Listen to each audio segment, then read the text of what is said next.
நாங்கள் தோட்டக்கலை துறையை சேர்ந்த அதிகாரிகள். நாங்கள் வந்து தோட்டக்கலை தமிழ்நாடு தோட்டக்கலை அலுவலர்கள் நலச்சங்கம் என்ற ஒரு சங்கத்தை சேர்ந்த அனைத்து அதிகாரிகளும் இப்போ நாங்கள் நிற்கிறோம். இங்கே இப்போ எங்கள் டைரக்டரை மதிப்புக்குரிய இயக்குனர் அவர்களை சந்தித்து பெருந்திரள் முறையீடு ஒன்று கொடுக்கறதுக்கு வந்திருக்கோம். ஏன் அப்படின்னா தமிழ்நாடு அரசு உழவர் அலுவலர் தொடர்பு திட்டம் அப்படிங்கிற ஒரு அரசாணையை வெளியிட்டிருக்கிறாங்க. இந்த அரசாணையினால விவசாயிகளுடைய வாழ்வாதாரம் பாதிக்கப்படுகின்ற நிலை இருக்கு.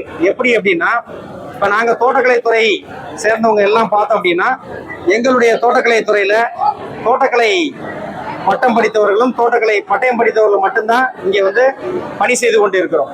எங்களுக்கு காய்கறி பயிர்கள், தோட்டக்கலை பயிர், பழப்பயிர்கள், மலர்கள், வாசனை மற்றும் நறுமண பயிர்கள், மலைத்தோட்ட பயிர்கள், தென்னை போன்ற பயிர்களை ஃபுல்லா தொழில்நுட்பம் வந்து பற்றிய அறிவை வந்து அந்த தொழில்நுட்பம் தெரிந்த வல்லுநர்கள் நாங்கள் மட்டுமே. எனவே தோட்டக்கலை துறை படித்த வல்லுநர்களை வேறு ஒரு துறை சம்பந்தப்பட்ட வல்லுநர்களை வல்லுநத்துவம் நிபுணத்துவத்தை பற்றி விளக்கம் கொடுப்பதற்கும் சொல்றதுக்கும் விவசாயிகளிடம் எடுத்துக் கூடுவதற்கும் சொல்லப்படுவதுதான் இந்த UATT உழவர் அலுவலர் தொடர்பு திட்டம் என்ற திட்டத்தின் மூலமாக இப்ப கொண்டு வந்திருக்காங்க. இது எதுக்குன்னா, அரசாங்கமே சொல்றது என்ன அப்படின்னா, ஒரு குடையின் கீழ் எல்லா தொழில்நுட்பத்தையும் விவசாயிகளுக்கு வழங்கணும் அப்படிங்கிற மாதிரி சொல்றாங்க. ஒரு குடையின் கீழ் எல்லா தொழில்நுட்பத்தையும் இந்த திட்டத்தின் மூலமாக கண்டிப்பாக கொடுக்க பிராக்டிக்கலா வந்து கண்டிப்பாக முடியாது. ஏன் அப்படின்னா, நாங்க வந்து படித்தது வந்து ஒரு நிபுணத்துவம். அதே மாதிரி வேளாண்மை துறைனா வேளாண்மை பட்டய படிப்பும் வேளாண்மை படிப்பும் பட்ட வல்லுநர்களா இருப்பாங்க. அவங்களுக்கு எங்களுடைய தொழில்நுட்பம் தெரியாது. இதோட மட்டும் இல்லாம இப்ப எல்லா அதே மாதிரி வேளாண் பொறியியல் துறை சம்பந்தப்பட்ட இப்ப ஒரு துறை வல்லுநர் அலுவலர்களை 4 துறை சம்பந்தப்பட்ட ஒரு தொழில்நுட்பங்களை விவசாயிகளுக்கு சொல்லும் போது சரியான தொழில்நுட்பத்தை முறையா கரெக்டா வந்து சொல்லித்தர இயலாது விவசாயிகளுக்கு. அதனால இறுதியாக பாதிக்கப்பட போவது விவசாயிகள் மட்டுமே. அதனால விவசாயிகள் வந்து பாதிக்கப்பட வேண்டாம். அதே மாதிரி அந்த நோக்கத்திலையும் இப்ப எங்களுடைய களப்பணியாளர்களை ஒரு மாவட்டம் மட்டும் இன்னொரு மாவட்டத்துக்கு இந்த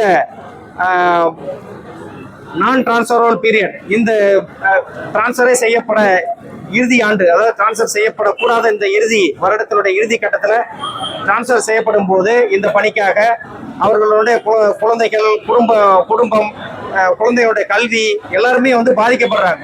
அதனால அரசாங்கம் இந்த விவசாயிகளுடைய வாழ்வாதாரத்தை பாதிக்கின்ற அளவில் இருக்கக்கூடிய இந்த அரசு ஆணையை ரத்து செய்யணும் அப்படிங்கிற வேண்டிதான் நாங்க வந்து இங்க பெருந்திரள் முறையீடு செய்வதற்காக வந்திருக்கோம். எங்க இயக்குனர் அவர்களிடம் முறையீடு செய்திருக்கிறோம். மதிப்புக்குரிய வேளாண்மை உற்பத்தி ஆணையர் அவர்களும், மாண்புமிகு வேளாண்மை துறை அமைச்சர் அவர்களும், மாண்புமிகு தமிழக முதல்வர் அவர்களும் எங்களுடைய கோரிக்கையை கண்டிப்பாக ஏற்றுக்கொள்வார்கள் என்ற நம்பிக்கையில நாங்க இந்த பெருந்திரள் முறையீடு வந்து செய்வதற்கு வந்திருக்கிறோம். அரசாங்கம் உரிய எங்களுடைய கோரிக்கையை பரிசீலனை செய்ய வேண்டும் என்று இதன் மூலம் நாங்கள் கேட்டுக்கொள்கிறோம்.